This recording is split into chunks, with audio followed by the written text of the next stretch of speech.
Bonjour à toutes et à tous. Je m'appelle Anthony Prévost de Archie. Je suis étudiant et herpétologue à l'Université catholique de Lille. Et donc, on va partir pour vous présenter les amphibiens de France métropolitaine. Donc, en France, parmi les amphibiens, on va retrouver deux groupes. Donc, le groupe des anours, qui sont les grenouilles, les crapauds. Donc, ce sont des individus qui ne vont pas avoir de queue, qui vont chanter pour communiquer et qui vont se déplacer en sautant. On va avoir le groupe des urodèles également. Donc là, ça va être l'ensemble des tritons, des salamandres, qu'on va détailler aussi un peu après.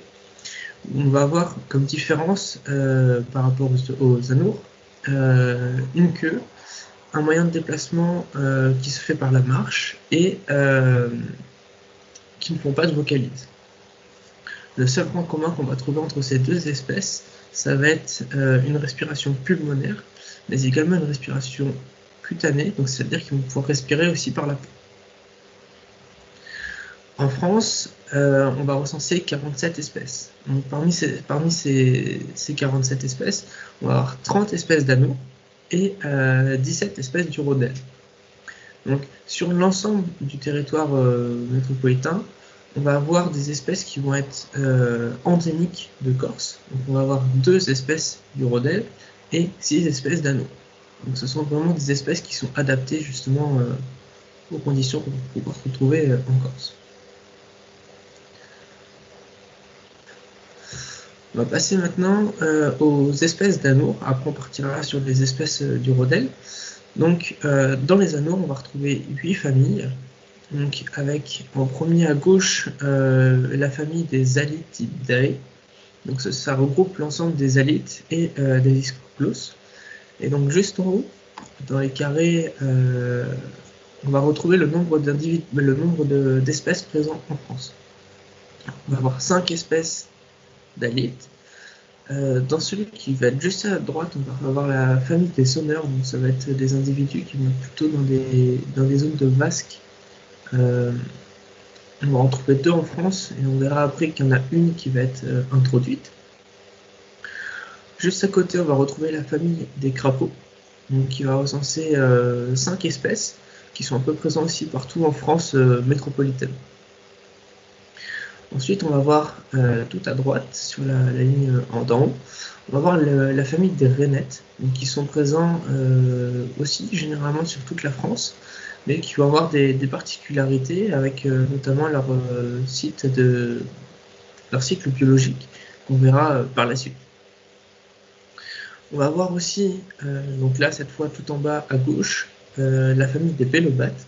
Donc ce sont des individus qui vont être spécialisés sur le milieu dunaire principalement et qui vont également s'enfouir sous terre ou dans le sable, dans les milieux meubles. À côté, on va voir l'alite, le pélodite, donc qui est une espèce un peu aussi de milieu sableux, mais qui peut avoir aussi une variété de milieux. Juste à droite, on va avoir un groupe qui va être un peu plus répandu et qui est le plus connu chez les amphibiens. Donc ça va être le groupe des grenouilles qui va recenser des grenouilles dites vertes et des grenouilles dites brunes. Ajouté à ça, on va avoir aussi une espèce qui va être dite invasive. Martin en a parlé jeudi lors de sa conférence. Donc si vous voulez, il pourra en discuter à la fin de cette conférence. Et ensuite, on va avoir une famille donc, qui va être une famille de pipidés. Donc c'est une espèce, donc là on va avoir le Xenoplis qui est une espèce invasive et qui cause d'importants dégâts sur les populations de France métropolitaine. Donc justement, parmi l'ensemble de ces espèces, de ces familles présentées juste avant, on va avoir 4 espèces qui ont été introduites. Donc on va avoir le sonneur à ventre de feu qui va être présent dans le nord de France, en quelques petites populations, donc qui peuvent faire concurrence un peu aux espèces autochtones. On va avoir le Discoclos pin qui va être situé dans le sud de la France, près de Montpellier. La grenouille taureau et le Xenoplis, elles, ce sont 2 espèces qui ont été introduites dans les années 60-70 et qui vont être porteurs de maladies. Donc ça, on verra dans la partie qui sera titrée à la fin. Chez les urodèles, donc on va avoir une répartition qui va être plus réduite au niveau des familles, et aussi au nombre d'espèces, comme on a pu le voir précédemment. Donc on va avoir 4 espèces de salamandres qui sont réparties sur l'ensemble du territoire métropolitain, mais également sur toute la Corse. On va avoir 2 espèces qui vont être endémiques de 2 zones géographiques, donc la Corse et les Pyrénées. Donc ça va être les 2 espèces qui sont juste ici. Donc ce sont 2 espèces très endémiques des milieux sur lesquels ils vivent. Ensuite, on va voir le groupe de tritons, qui va être juste en bas à gauche, qui est assez répandu sur l'ensemble de la France métropolitaine et qui va pouvoir fréquenter les mares.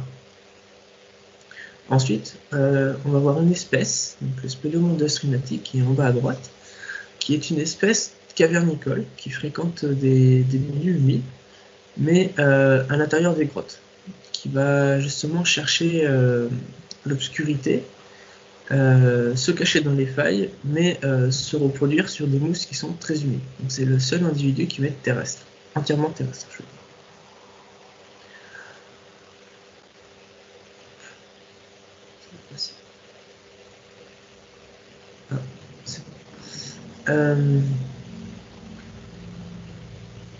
Parmi ces espèces, on va avoir des espèces qui sont introduites, mais on va en avoir moins que pour les anneaux.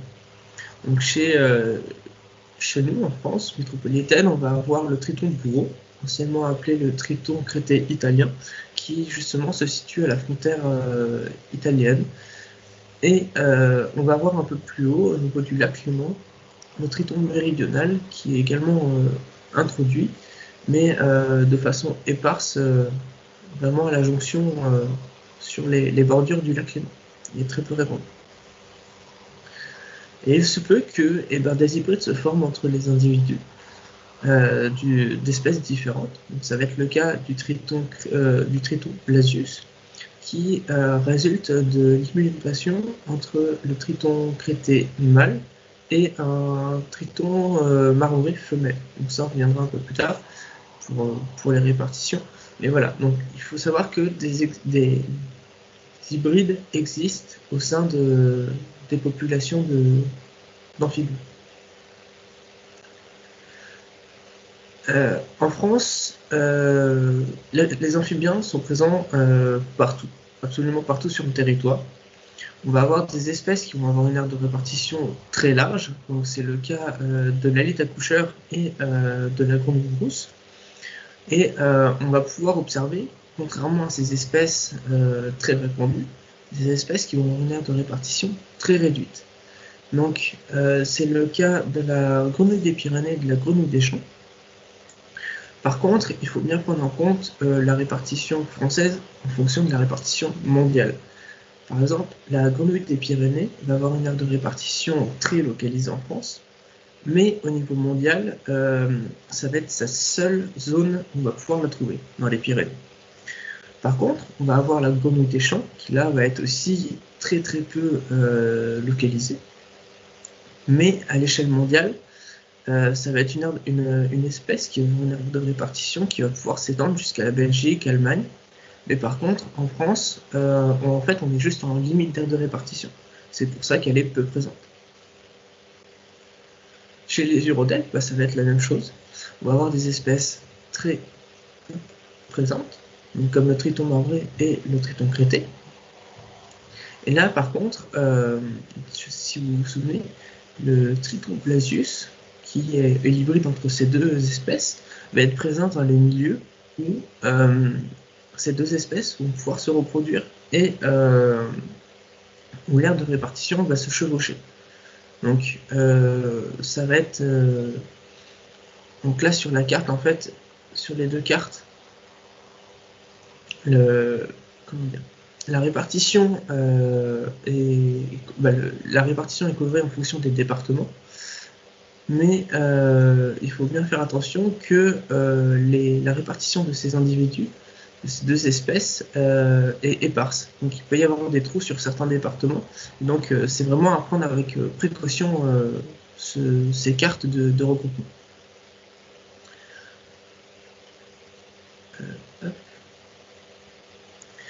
Ensuite, on va avoir des espèces aussi très faiblement répandues. Donc ça va être le cas du Spéléomon strinati et de la salamandre noire. Donc ça va être les raisons en fait de ces répartitions assez faibles. Donc ça va être exactement que les mêmes présentés précédemment. Donc ça veut dire pour la salamandre noire une limite d'aire de répartition et pareil pour le Spéléomon strinati.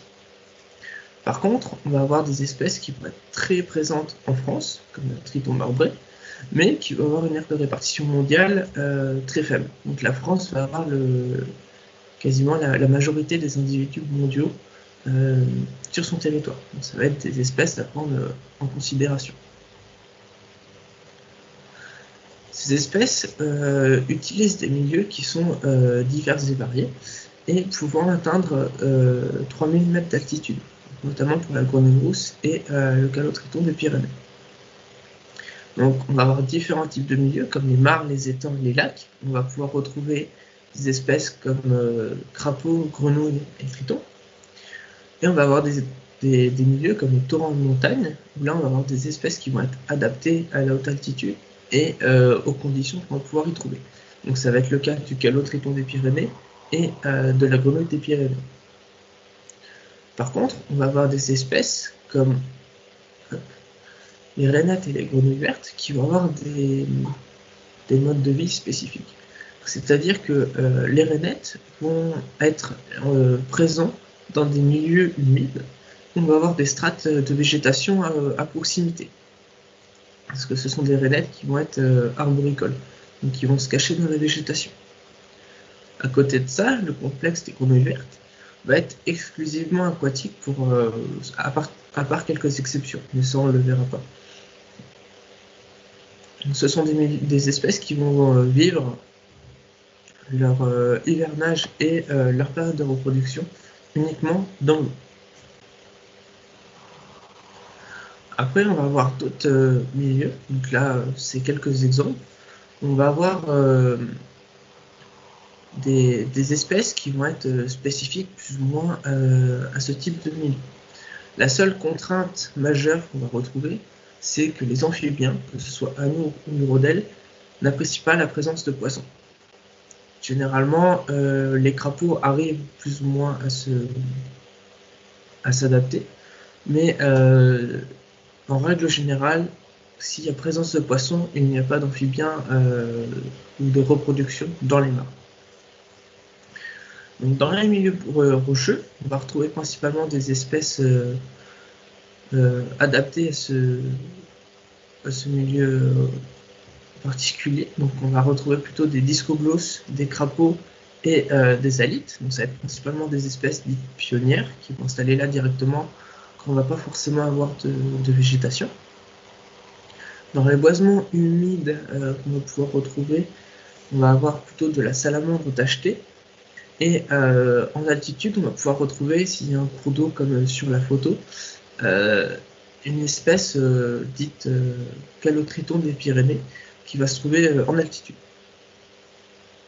On va avoir également des carrières et des terrils, où là on va avoir des espèces un peu comme le milieu rocheux, mais on va retrouver également des halites, et au niveau des crapauds, on va plutôt avoir un crapaud calamite, qui va être une espèce aussi pionnière de ces milieux-là.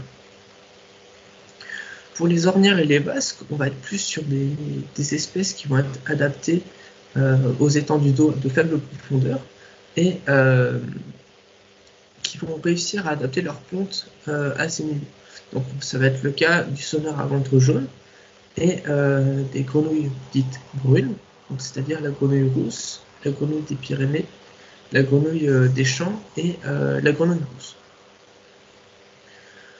Au niveau du milieu dunaire, c'est-à-dire des milieux meubles, on va avoir plutôt des espèces qui vont réussir à se cacher sous le sable, comme le pélobate et le crapaud vert. Donc ça va être des espèces qui vont être particulièrement bien adaptées au niveau de leur morphologie pour pouvoir se cacher. Et enfin, on va avoir un dernier exemple, donc c'est le cas des grottes et des cavités humides, où là on va avoir plutôt des espèces qui vont être assez terrestres. Dans le cas du Speleomanthe strinati, qui va être vraiment dans des milieux noirs. Mais par contre, on peut également retrouver, s'il y a un cours d'eau qui passe dans une grotte, différents individus de Calotritons des Pyrénées qui sont particulièrement adaptés aussi à ce type de milieu. En parlant de milieu, il faut savoir que les amphibiens utilisent deux milieux principalement. Le milieu forestier et un milieu humide, suivant leur phase. Donc le milieu terrestre, forestier, correspond à une phase d'alimentation et d'hivernage, contrairement à la phase aquatique qui va correspondre à un milieu nécessaire pour la reproduction, hormis pour deux espèces. On verra un peu plus tard. Toutefois, le milieu humide est nécessaire au développement des jeunes. Des têtards et des larves d'amphibiens. Donc, durant ces deux milieux, on va avoir ce qu'on appelle une migration prénuptiale, c'est-à-dire que c'est une migration vers le milieu de reproduction qui va dépendre de la température, parce que les amphibiens ne régulent pas eux-mêmes leur température. Cette période de reproduction va dépendre des conditions météorologiques et si la température est assez élevée, la thyroïde va émettre une hormone qui va permettre en fait le début de cette migration. Ce qu'il faut absolument prendre en compte, c'est que la limitation de température à atteindre varie en fonction des espèces. Donc on va avoir des espèces qui vont être plutôt précoces, qui vont pouvoir bouger quand la température est assez faible, et d'autres qui vont avoir besoin d'une température un peu plus élevée pour pouvoir migrer. Généralement, la migration prénuptiale se fait sur une période assez courte. Par contre, la migration post-nuptiale, c'est-à-dire celle du milieu aquatique vers le milieu terrestre, va s'étaler sur une période un peu plus longue. Donc, pour les anours, on va avoir une période de reproduction qui va s'étaler de fin février jusqu'à septembre, mais je rappelle, ça va dépendre également des espèces. Donc, pour séduire la femelle, les mâles vont pratiquer ce qu'on va appeler comme parade nuptiale, une communication acoustique grâce à des sacs vocaux en faisant des vocalises. Donc c'est ce qu'on va appeler un chorus. Donc là sur la photo, vous pouvez voir différents petits points. Donc ce sont des mâles de grenouille rousse qui sont en train de chanter pour séduire la femelle. Voilà, les femelles. En parallèle, on va avoir l'apparition d'appareils sexués secondaires, on va appeler des callosités nuptiales, donc, qui vont être spécifiques au type d'accouplement qu'on va rencontrer chez ces espèces. Donc, un accouplement chez les amphibiens, on va appeler ça plutôt un amplexus. Donc là, en haut à gauche, on va avoir un bélodite ponctué qui va avoir des callosités nuptiales sur les avant-bras et sur le torse. Chez la grenouille rousse, on va avoir des callosités nuptiales qui vont être principalement sur les pouces.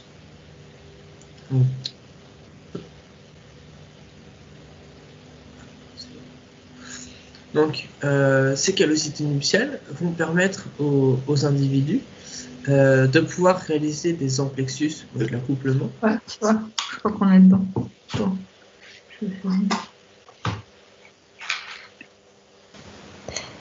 Excusez-moi, vous pouvez couper votre micro, madame?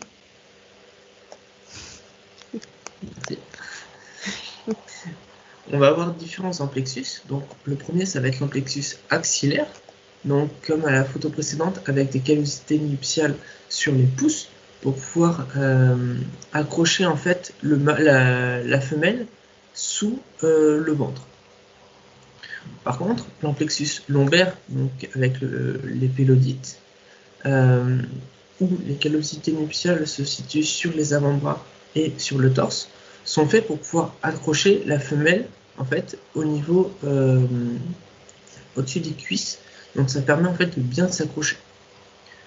Par contre, il existe une espèce qui va faire exception à celle que vous pouvez voir aux familles. Donc ça va être la Lead Pusher, donc juste ici, qui est une espèce qui va pratiquer, quant à lui, 3 amplexus. Donc il va commencer par un amplexus lombaire, donc au niveau de la taille de la femelle, puis axillaire en prenant la femelle au niveau des côtes, et puis cervicale. Donc en fait, cette alternance d'amplexus permet justement au mâle d'entourer les œufs, vous pouvez le voir, autour de ses pattes arrière. Donc c'est une des exceptions. C'est le seul qui va avoir des œufs accrochés à lui durant la période de reproduction. Par contre, la fécondation chez les anours va être externe. Donc lorsque la femelle va pondre les œufs, les mâles vont les féconder à ce moment-là. Donc quand la femelle d'Ali pond ses œufs, le mâle va les féconder à ce moment-là et les enrouler autour de ses pattes arrière. Une fois que les œufs ont été fécondés, on va pouvoir observer différentes pontes. Donc chez les grenouilles, ça va être plus des pontes en amas, donc supérieures avec 150 œufs. Donc ce sont des pontes qui peuvent être assez grosses, voire étalées en forme de tapis. Ensuite, on va avoir des pontes en chapelet, également appelées en cordon.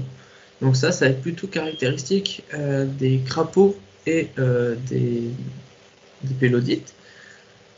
Et on va avoir juste après des pontes qui peuvent être fragmentées avec des œufs en faible densité. Donc ça va être principalement sur les espèces de rainettes et les espèces de sonneurs.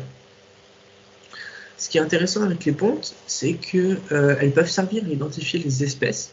Donc par exemple, si on prend la première photo juste ici, on va avoir une ponte qui est isolée dans l'eau, il n'y en a pas autour, qui va être accrochée à un support, donc c'est la tige qui est juste au milieu, je ne sais pas si vous arrivez à bien voir, et on va observer un dépôt d'algues dessus.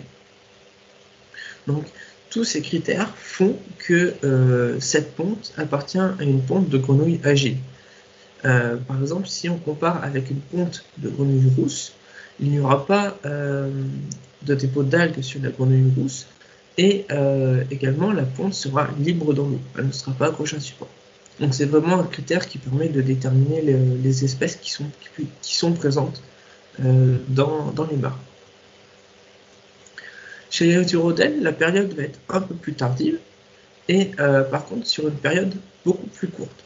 Donc on va avoir une reproduction qui va s'étaler de mars à fin juillet, début août. Et contrairement aux anours, la fécondation va être interne, mais il ne va pas y avoir de pénétration entre les individus.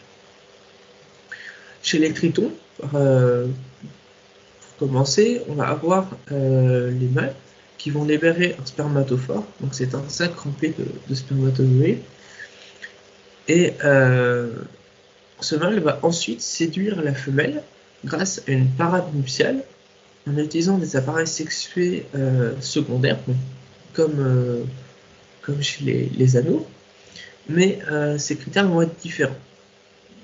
Donc on va avoir le premier, donc ça va être une palmure au niveau des pattes.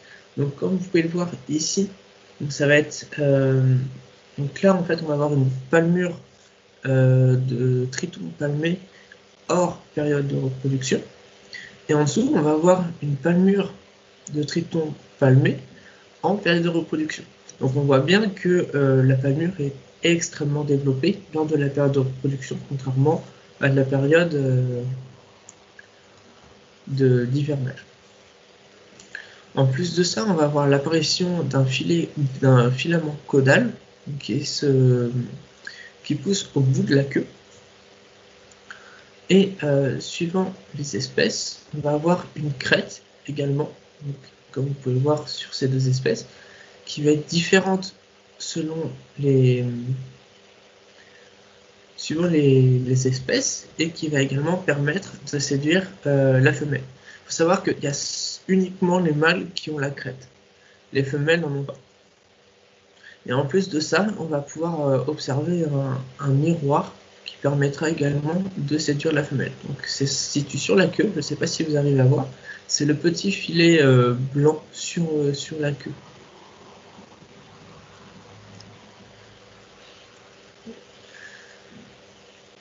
Et donc, chez les tritons, on va avoir parade nuptiale, mais chez les autres espèces, on va avoir une reproduction qui va se faire aussi en amplexus.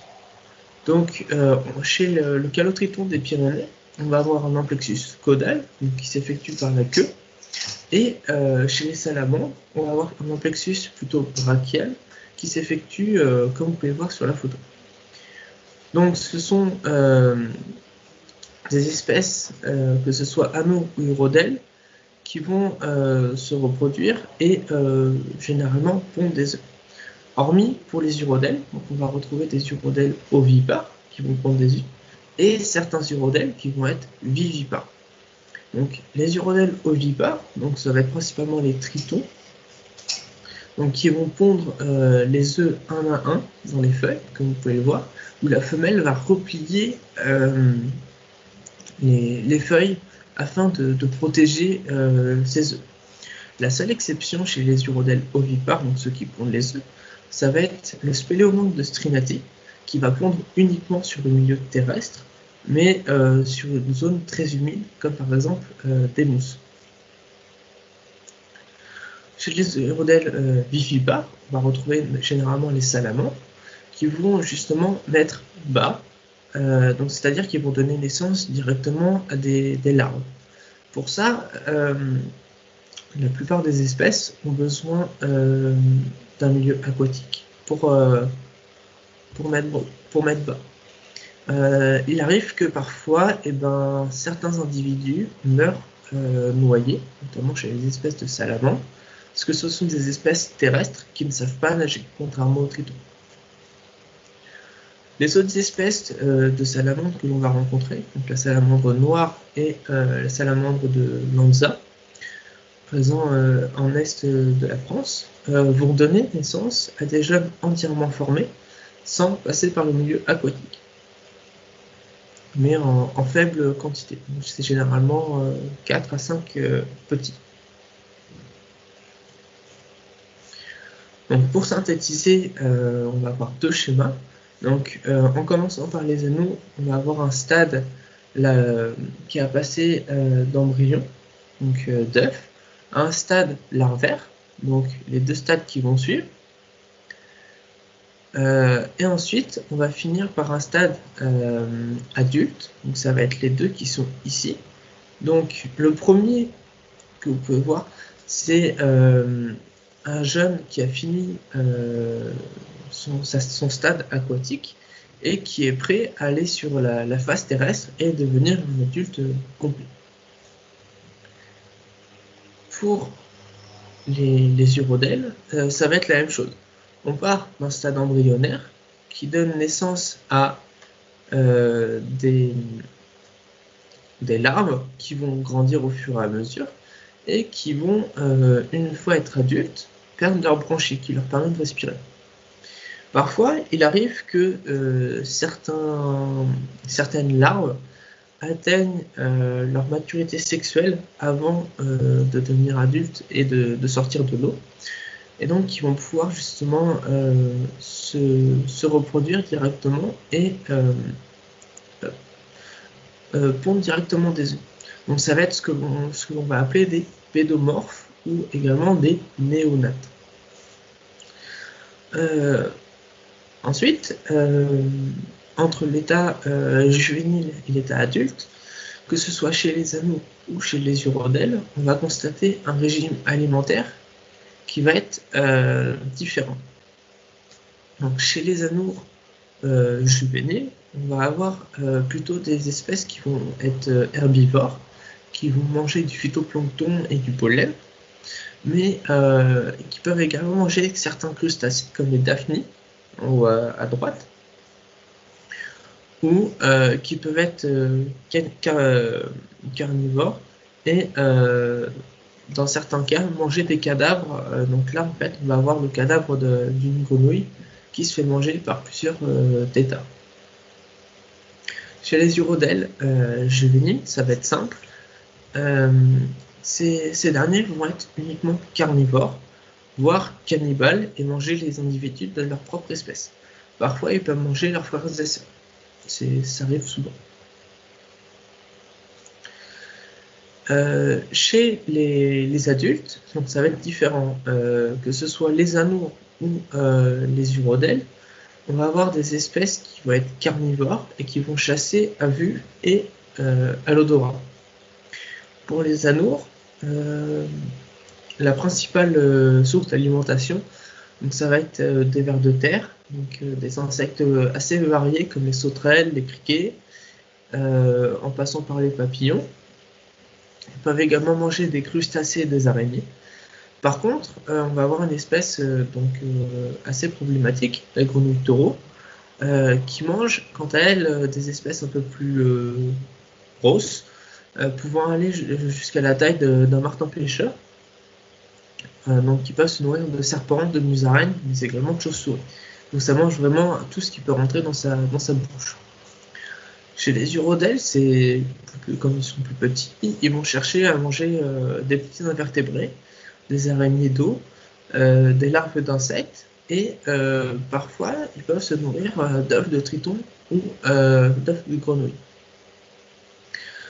Dans le cadre des salamandres, comme elles sont terrestres, elles vont se nourrir plutôt de limaces, de chenilles et même de coléoptères. Toutefois, bien qu'étant des prédateurs aguerris, les amphibiens sont également des proies. Donc, ce sont les proies de poissons, de divers oiseaux comme les hérons, les aigrettes, les grèbes, des oiseaux d'eau généralement, qui se nourrissent dedans, mais également de reptiles, d'amphibiens,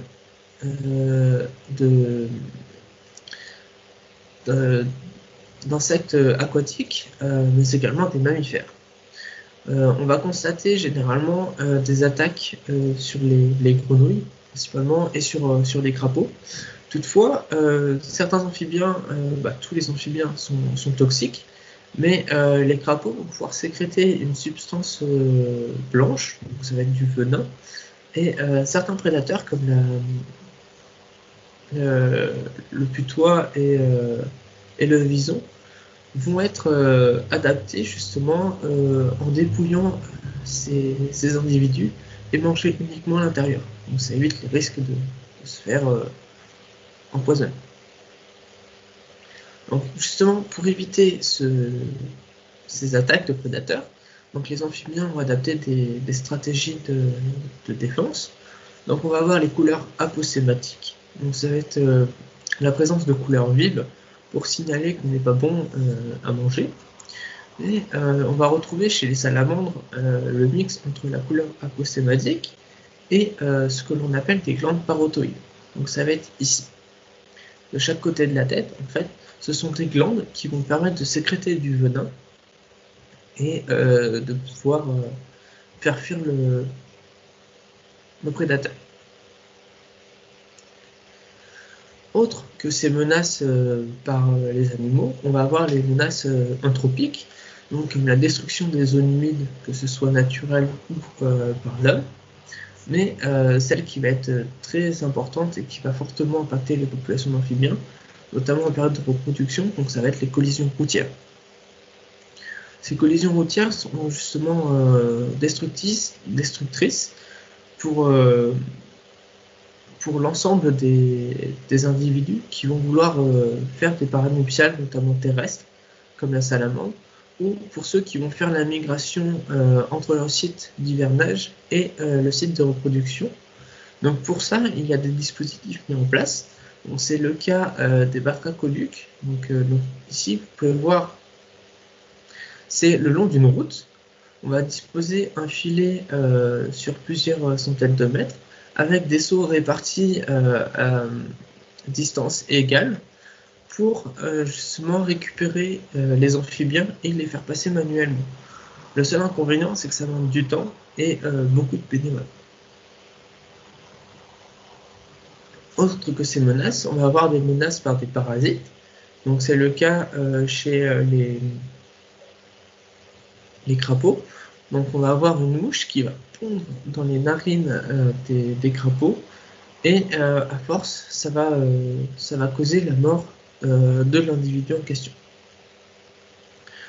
En plus, on va avoir des virus qui peuvent causer de graves hémorragies internes. Donc là, on a le cas d'une grenouille rousse qui a été touchée par ce virus. En plus, en France, celle qui cause qui commence à se répandre et qui cause de graves dangers, notamment par les espèces qui sont importées, donc la grenouille taureau ou le Xenoplis, qui vont apporter avec eux des champignons, donc des chytridiomycoses. Donc on va avoir deux variétés, si je puis dire. Donc une qui va toucher les anneaux, donc en bas, donc qui va causer en fait la mort. Donc c'est un champignon qui va se développer sur la peau de ces individus et qui va créer des liaisons cutanées. Et l'autre, c'est la même chose, mais chez les salamandres qui est adapté. Donc là, on a par exemple, je ne sais pas si vous arrivez à bien distinguer, des petits points donc, qui fait que ça détruit la peau. Et en fait, cette peau, elle est utile parce que c'est le système immunitaire des amphibiens. Donc comme il est détruit, les individus sont généralement soumis à d'autres maladies en plus. Donc si vous voyez ce genre de choses, n'hésitez pas à signaler sur le site Alerte Amphibien. Donc à l'aide d'une photo, ça permet en fait d'avoir une idée de la répartition des maladies sur le territoire. Quant à nous, quand on va sur le terrain, on va utiliser une solution en base de Virkon. Donc ça va être un protocole de désinfection qui vise à éliminer toutes les bactéries ou champignons logés sur le matériel. Donc que ce soit sur les gants, sur les bottes, sur les filets. Ça vise à protéger en fait les populations qui ne sont pas encore touchées par ces maladies. Donc ces amphibiens, on cherche à les protéger, à les préserver, parce que ce sont des espèces dites protégées. Donc on va avoir différentes lois qui vont protéger différents statuts qui visent à la protection des espèces, mais également de leur milieu. Donc on va avoir la Convention de Washington en 1973, qui est quand même une convention qui permet justement de limiter l'import d'espèces exotiques envahissantes comme la grenouille taureau ou le Xenoplis, et ainsi préserver les espèces dans leur milieu naturel. Ensuite, on va avoir la loi de protection de la nature donc de 1976, qui protège intégralement l'ensemble des amphibiens sur le territoire métropolitain. Donc il est interdit de faire quoi que ce soit avec ces espèces. Et ensuite, on va avoir deux conventions, directives. Donc on va avoir la convention de Berne et la directive Habitat Faune Flore avec Natura 2000, qui permettent de protéger, en fait, comme les autres lois, les espèces et leur habitat. En parallèle, on a eu un arrêté ministériel en 2007 qui permet en fait de transcrire la directive Habitat Faune Flore au niveau ministériel. Étant des espèces protégées, lorsqu'on veut intervenir sur les amphibiens, on veut faire un projet dessus, il est nécessaire de faire une demande de capture en indiquant le protocole et le projet dans lequel on va réaliser ces inventaires. On ne peut pas en fait réaliser un inventaire et capturer des individus si on n'a pas d'autorisation. Donc c'est une réglementation passible de sanctions assez lourdes. En parallèle de ces statuts réglementaires, on va retrouver un statut de conservation qui inscrit notamment les espèces dans une liste rouge qui est établie par l'Union internationale pour la conservation de la nature, donc UICN, qui date de 2015. Donc c'est un statut qui définit l'état de conservation des espèces au niveau national. Il faut bien prendre en compte que c'est au niveau national, parce que les critères, le statut de conservation va être différent de celui européen et de celui au niveau mondial. Pourquoi? Eh bien, ça va être parce que certaines espèces sont peu présentes en France, mais qui peuvent être très fortement répandues dans le reste de l'Europe. Donc c'est le cas, par exemple, comme je vous ai dit au début, de la grenouille des champs. Contrairement à ça, on va avoir certaines espèces qui vont être très répandues en France, mais qui vont être faiblement répandues dans les pays aux alentours. Donc ça va être le cas pour le triton marbre. Donc, en France, comme on a la majorité de la population, on se doit de la préserver. Donc, maintenant, on va passer aux méthodes de suivi et d'inventaire. Donc, comme ces aspects réglementaires sont très importants, il est nécessaire de les prendre en compte lorsque l'on va réaliser des suivis et des inventaires sur les amphibiens. Donc sur ce tableau à gauche, on va voir la liste des méthodes ne nécessitant pas d'autorisation de capture, donc ce qui fait que tout le monde peut réaliser des inventaires. Par contre, sur la méthode, sur la liste de droite, donc, ce sont les méthodes avec capture. Donc on a une obligation d'avoir une dérogation parce qu'il y a une capture des individus. Donc ça c'est vraiment pour les structures qui ont eu ces autorisations. Donc c'est une autorisation qui est à demander à la DREAL, généralement. Au niveau national, donc on va avoir un inventaire qui est mis en place, qui est standardisé par la Société herpétologique de France. Donc c'est le POP amphibien, qui vise à étudier les communautés d'amphibiens. Donc il existe des déclinaisons possibles en fonction des espèces cibles. Donc ça a été mis à jour cette année, fin 2020, sur leur site. Donc si jamais vous avez des suivis à faire, vous pouvez vous différencier. Et en parallèle, on va avoir un autre protocole qui est également standardisé et qui a été élaboré en coopération avec les réserves naturelles régionales. Donc c'est un protocole qui se base sur du piégeage amphicap, comme vous pouvez voir ici. Donc c'est un piège qui permet de recenser les tritons, mais de les relâcher après. Si vous souhaitez vous impliquer davantage dans les projets en tant que bénévole, vous avez la Société herpétologique de France qui coordonne et qui met en place des projets associatifs ainsi que des actions. Donc on va avoir les plans nationaux d'action sur des espèces qui vont nécessiter justement une attention particulière. Donc là vous avez celui sur le crapaud vert qui va être relancé également sur quelques années encore à venir. Mais il existe aussi des plans nationaux d'action sur les sonores à ventre jaune, sur le pélopade brun. Donc, si vous êtes intéressé, n'hésitez pas à contacter la Société herpétologique de France. En parallèle, on va avoir d'autres structures qui organisent des événements et qui ont besoin d'aide.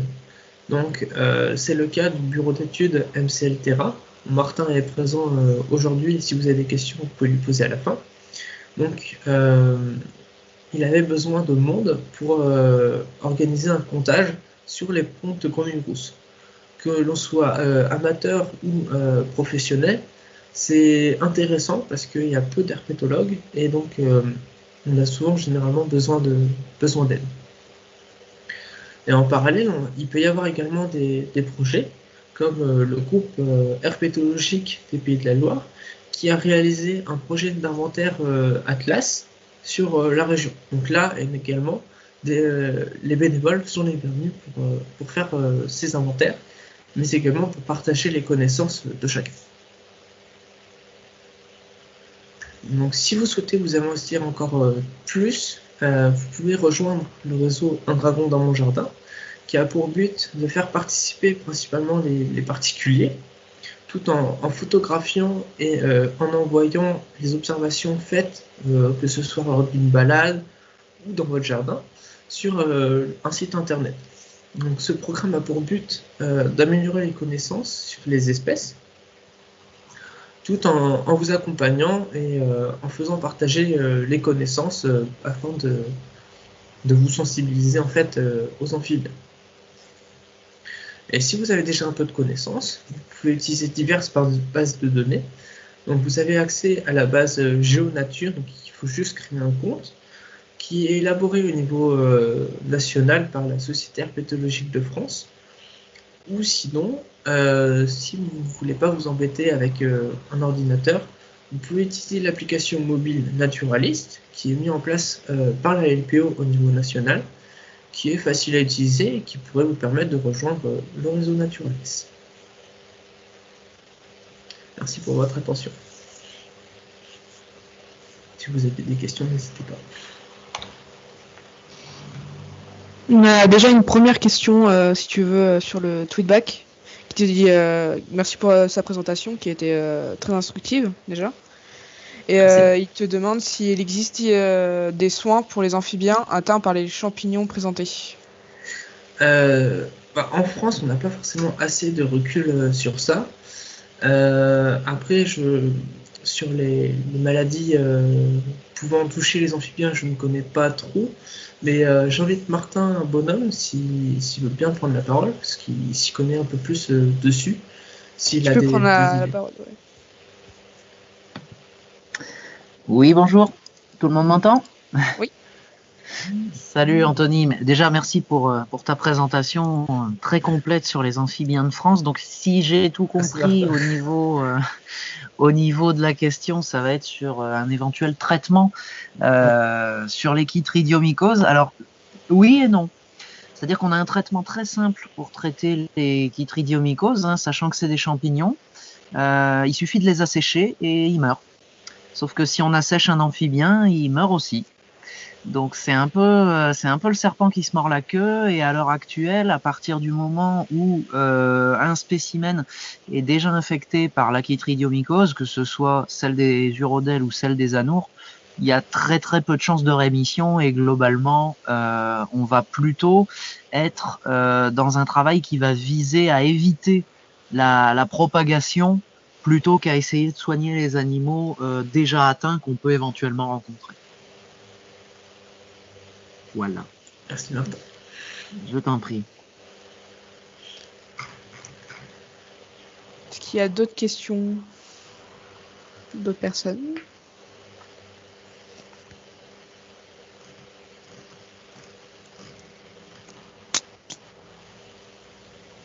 N'hésitez pas à lever la main si vous voulez poser une question. Ah, une autre question sur le tweetback qui te dit aussi merci pour cette présentation. Il te demande est-ce que les chytridiomycoses atteignent également les tritons, et si oui, y a-t-il des espèces d'amphibiens non touchées? Donc il y a également, je peux revenir dessus.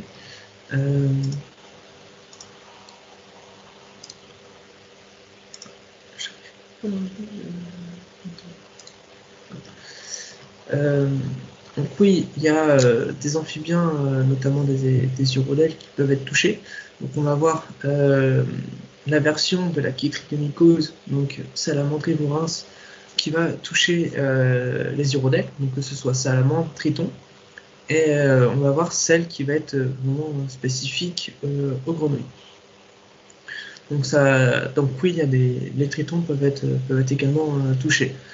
Au niveau des individus qui vont être porteurs sains, qui ne peuvent pas être touchés, ça peut exister. Je ne connais pas toutes les espèces, donc je ne sais pas si Martin, tu as une idée sur les espèces qui peuvent être porteurs saines. Je vais réallumer le micro du coup. Oui, rebonjour à tous. Ouais, le souci justement, alors tu l'as évoqué très brièvement, ça va être que en France on a notamment 2 espèces qui sont porteuses saines des chytridiomycoses. Ça va être la grenouille taureau et le Xenoplis justement. qui vont pouvoir infecter les amphibiens autochtones sans forcément, elles, souffrir de cette pathologie. Donc c'est un des effets indirects de l'introduction de ces espèces-là, c'est-à-dire qu'on a un impact direct qui va être par prédation, par exemple, mais on a également un impact direct par l'introduction de pathogènes qui sont exogènes, qui sont pas naturellement présents en Europe, mais qui vont par contre contaminer les amphibiens autochtones, qui eux, ils sont très sensibles, puisque n'ayant pas coévolué avec ces pathogènes. D'accord. On a une Julie Sherpa qui voudrait intervenir. Si tu veux, tu peux allumer ton micro. Oui, salut Anthony, vous m'entendez ? Oui, bonjour. Oui, alors je voulais juste savoir si on a beaucoup entendu parler ces derniers mois avec les confinements, etc., que les animaux ont repris un peu leur place dans des environnements naturels qui sont plus larges que ce qu'ils avaient d'habitude. Est-ce que c'est vrai aussi pour les amphibiens ? Les amphibiens sont présents. Je pense que c'est vraiment parce que les gens n'y font pas attention en temps normal. Le fait que on trouve qu'il y en ait plus, c'est juste parce que les gens s'y intéressent, ils sortent de temps en temps. Martin, si tu as une idée comme ton bureau d'études fait des suivis dessus.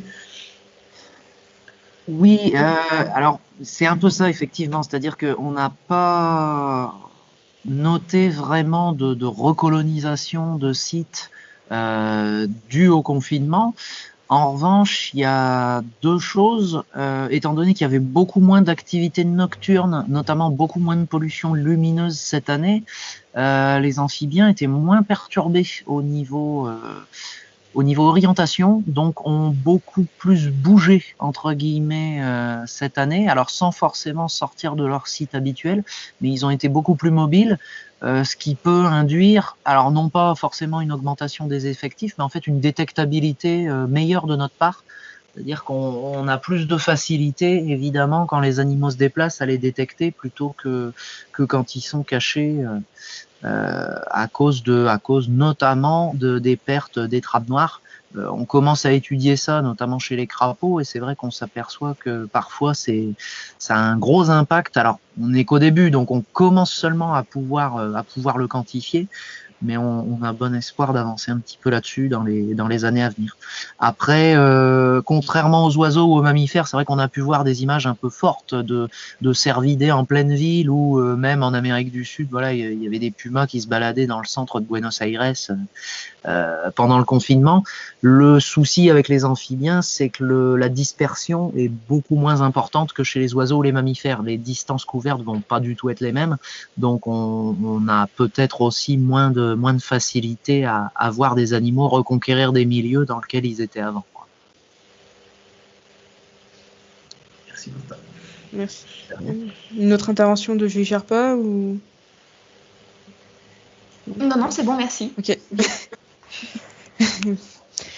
Sinon, j'ai deux autres questions qui ont été mises sur le tweetback. Du coup, la première, c'est un conseil de guide naturaliste pour la détermination des amphibiens. Un guide avec un CD pour les champs, peut-être. Donc pour les champs, vous avez le site Philofauna qui permet d'avoir pas mal de champs. Après, je ne sais pas si l'INPN a des champs sur son site internet. Et au niveau des guides naturalistes, donc il y a le guide de la chaux qui est sorti en 2018, qui est assez complet, qui permet de recenser l'ensemble des espèces d'Europe, qui est très bien complet, avec des clés de détermination dedans en fonction des groupes taxonomiques et des familles. Ok. On a aussi une deuxième question qui concerne les dérogations pour manipulation des amphibiens. Peut-on les demander en tant que particulier ? Et il pense notamment au fait d'effectuer un inventaire dans une mare ou l'avoir sur un terrain privé. Donc pour les demandes de dérogation, donc on peut essayer de faire une demande en tant que particulier. Le souci, c'est que généralement c'est refusé parce que en fait il faut avancer un motif derrière. Par exemple, si on est particulier et qu'on veut demander une demande de dérogation pour faire des inventaires dans son jardin, non, ça va pas passer. C'est vraiment dans le but de préserver en fait la faune dans un objectif en fait d'enrichir la connaissance. Donc, par exemple, sur un territoire, le fait de faire des atlas quand on est particulier, mais qu'on essaie d'aller voir avec une structure. Donc, par exemple, il y a dans le cadre du programme Un dragon dans mon jardin. Donc, ce sont les CPIE qui vont pouvoir en fait vous déléguer, si je puis dire, une demande de dérogation de leur part pour agir dans le cadre d'un programme qui est reconnu. Martin, tu veux ajouter des compléments ou pas sur les demandes de dérogation? Non, sur les dérogations, tout est dit, je pense. C'est vrai que c'est pas impossible, mais c'est extrêmement compliqué en tant que particulier. Juste la petite chose à prévoir, c'est de le faire suffisamment à l'avance, parce que les DREAL sont pas toujours très réactives. Je n'incrimine personne en particulier, mais en général, nous, on fait nos demandes en octobre pour les avoir en mars, quoi. Voilà. Donc, prévoyez large. N'hésitez pas à relancer les gens, gentiment. Hein, je ne veux pas être la cause de procès de la part des DREAL et de plus avoir les miennes de dérogation. Pour l'instant, on en est là.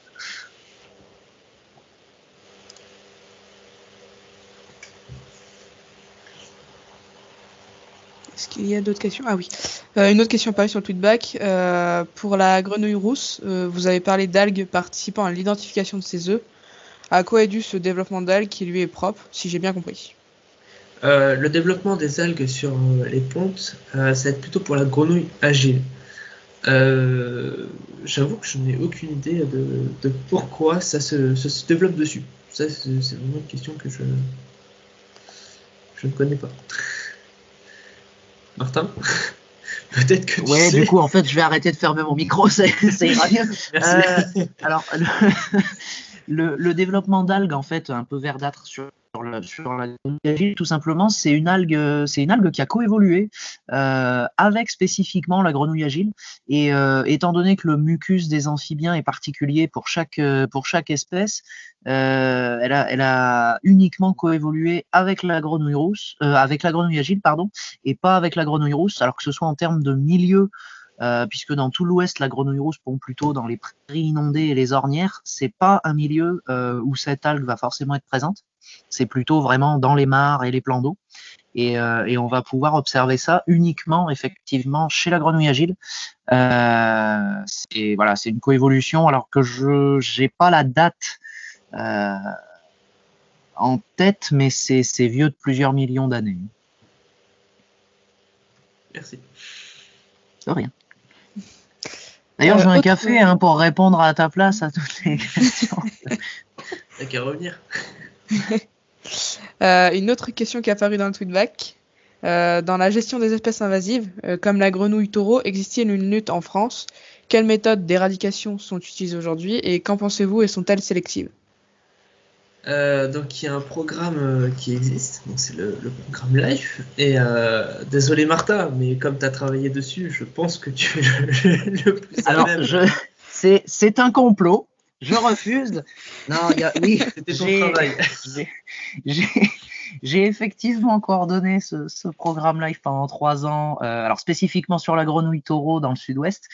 Et un des axes de ce programme, effectivement, c'était la réflexion à de nouvelles techniques de lutte, puisqu'on est, entre guillemets, pas satisfait de celles qu'on a actuellement. Hein. Pour l'instant, je prends l'exemple de la grenouille taureau, on a 3 méthodes en fonction des stades de développement de l'espèce. Donc, on va rechercher les pontes et les sortir de l'eau, les mettre sur la rive pour qu'elles se dessèchent et ainsi les œufs ne peuvent pas terminer leur développement. On va effectuer du piégeage par NAS sur les têtards. Pareil, donc ensuite les têtards sont euthanasiés par congélation. Et les adultes, la meilleure méthode qu'on avait au début du programme pour la régulation directe des adultes reproducteurs, c'était le tir de nuit à la carabine. Donc ça, c'est ce qu'on avait à la base, sachant que pour les petits noyaux de population, il y a une certaine efficacité qui qui a été prouvé puisque depuis 2002, par exemple, en Sologne, il y a ces mesures qui sont mises en place tous les ans et on aperçoit vraiment que les effectifs baissent. Par contre, sur les gros noyaux de population, notamment le noyau nord girondin, c'est pas suffisant, entre guillemets, en termes de pression d'éradication pour avoir des résultats significatifs. Donc, on a réfléchi à de nouveaux moyens de lutte. Et là, sur la grenouille taureau, on est encore en test d'un piège à attraction auditive. Donc, ça se compose très simplement, hein, c'est un radeau flottant avec un piège trappe au milieu. On a une enceinte qui diffuse le chant de l'espèce, une figurine de grenouille taureau dedans, un beau mâle avec la gorge bien jaune, etc., un mannequin, quoi. Et ça va attirer les grenouilles qui vont tomber dans le piège trap qui est au milieu et qui vont plus pouvoir en ressortir. Donc nous, ensuite, on relève le piège et on va pouvoir procéder à l'évacuation des animaux. Sachant que c'est quelque chose, alors qui est encore en phase de test, qui a été très long à concevoir parce qu'on s'est aperçu que le champ qu'on passait était déterminant, c'est-à-dire que si on met le champ d'un trop gros mâle, on va attirer que les femelles, mais pas les autres mâles qui se méfieront. Si on met le champ d'un tout petit mâle, on va attirer les gros mâles qui vont venir essayer de lui casser la tête, mais pas les femelles parce que c'est pas un reproducteur intéressant. Donc en fait, il faut mettre un champ de mâle moyen, plus ou moins entre 430 et 450 grammes. Voilà, donc c'est précis. Et il faut des semaines et des semaines de tests pour pouvoir commencer à dénoter une tendance dans ces cas-là. Donc ça, c'est encore en cours d'étude. Il y a sans doute d'autres techniques qui seront testées par la suite. Et de toute façon, les résultats sont et seront publiés dans le cadre du programme LIFE d'ici à sa clôture, donc en 2022. Et je vais juste rajouter que pour justement éradiquer ou lutter contre la grenouille taureau et les autres espèces exotiques envahissantes, il faut une demande de dérogation. Ça va être une différente, mais il faut avoir une autorisation particulière pour pouvoir justement tuer ces individus et pour pouvoir les déplacer. On a encore d'autres questions qui sont apparues sur le tweetback. Déjà, super présentation. Quel avenir pour les amphibiens avec le réchauffement climatique? Et on observe des amphibiens qui sortent d'hivernage de plus en plus tôt. Je sais pas vraiment mon avis. Ah non, là tu te débrouilles, il y en a marre. Ah ouais, mais généralement on constate que plus ça va et plus les périodes de reproduction sont avancées.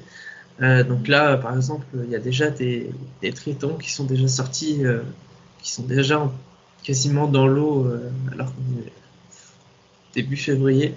Ça avance beaucoup. Après, je vais plutôt partir sur un exemple plus concret, par exemple la grenouille des Pyrénées.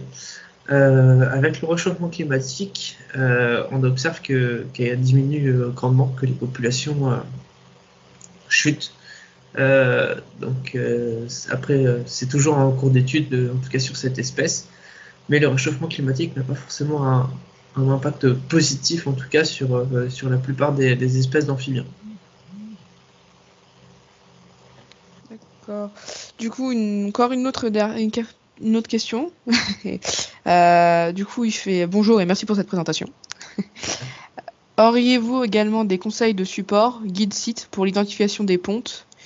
Et par ailleurs, dans un contexte de réchauffement climatique et d'assèchement, des mares saisonnières de plus en plus précoces, quelles actions mettre en place?